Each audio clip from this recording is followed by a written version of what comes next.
Dice addio a Forza Italia il dottor Piero Macedonio in una conferenza stampa svolta stamani. Il dottore Macedonio, attuale presidente provinciale di Forza Italia e del Patto per il Territorio, ha esposto attraverso una dettagliata e lunga lettera di commiato dal partito di Berlusconi, dopo tanti anni di militanza attiva, le ragioni del suo abbandono dovute a un contrasto con la linea politica regionale di Forza Italia, del commissario e presidente dell'Assemblea regionale, onorevole Gianfranco Miccichè.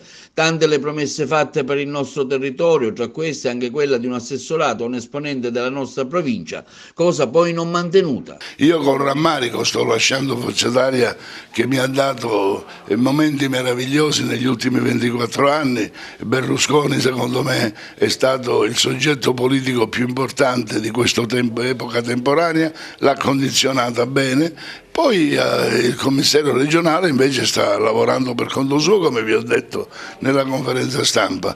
Probabilmente l'onorevole Miccichè è alla fine della sua carriera e quindi sta facendo assopiglia tutto per sé, tanto non avrà più futuro politico, dimenticando il ruolo per cui Berlusconi lo ha rimesso di nuovo a cavallo di Forza Italia siciliana, cioè quello di evitare intanto la perdita, perché Forza Italia è in calo. La Sicilia era quella che era un plafond per Forza Italia e dovevamo rafforzarla. Lui invece ha rafforzato se stesso, come vi ho detto, nelle trattative con gli altri governi e gli altri governanti siciliani. Ovviamente ha abbandonato dei pezzi della Sicilia come Agrigento, Messina, Trapani, Ragusa, privilegiando zone come Palermo, eccetera. Guarda caso lui mi pare che è palermitano e voi vedete tutti i nomi più importanti sono a Palermo e sono tutti amici suoi.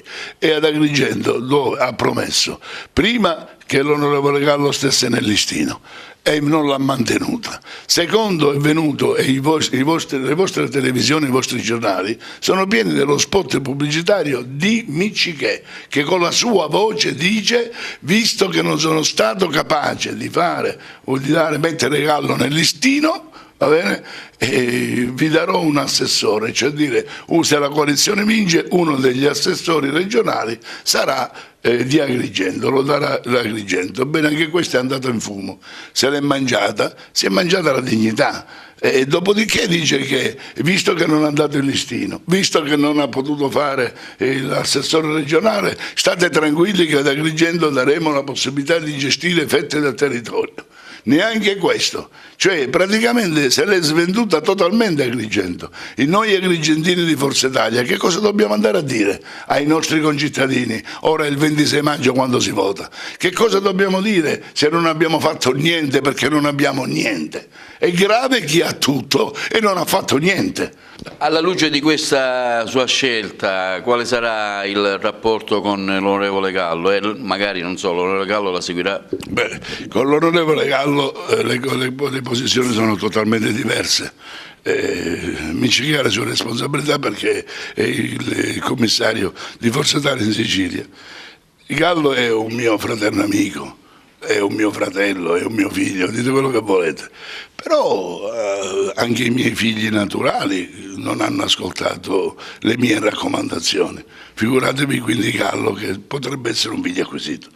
Lui dice, insieme all'amico Giambrone, non dimenticate che Giambrone l'ho portato io nel gruppo di Forza Italia con Gallo, hanno il senso della responsabilità, poi specialmente Giambrone, uomo di vecchio stampo, uno dei più grandi politici seri che abbiano calcato il territorio siciliano, hanno il senso della responsabilità.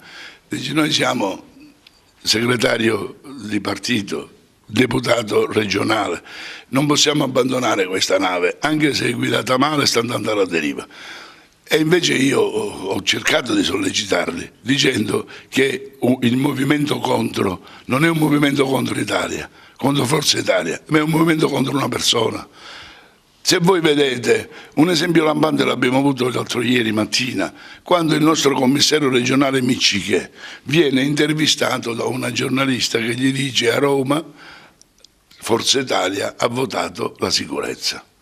Quindi Tajani, Berlusconi, i nostri rappresentanti nazionali votano la sicurezza. Lui è un responsabile regionale, è accanto a loro, a spalla. Allora, o è d'accordo o non è d'accordo lui avrebbe dovuto rispondere che le leggi vanno rispettate. Va bene?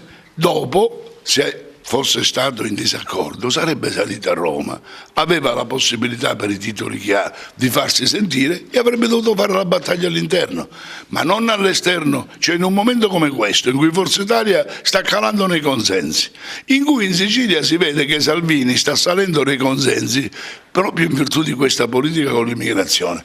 Quindi non è audace pensare che i siciliani forse stiano abbracciando questa idea di Salvini. E tu mi dici, sono con Orlando, sono per l'immigrazione e sono contro Salvini a tutti i costi, quando a Roma Forza Italia lo dimostra chiaramente, Tajani e Berlusconi stanno pregando il cielo in terra che i grillini abbiano un calo in modo che Salvini possa fare il governo con Forza Italia e con Fratelli d'Italia.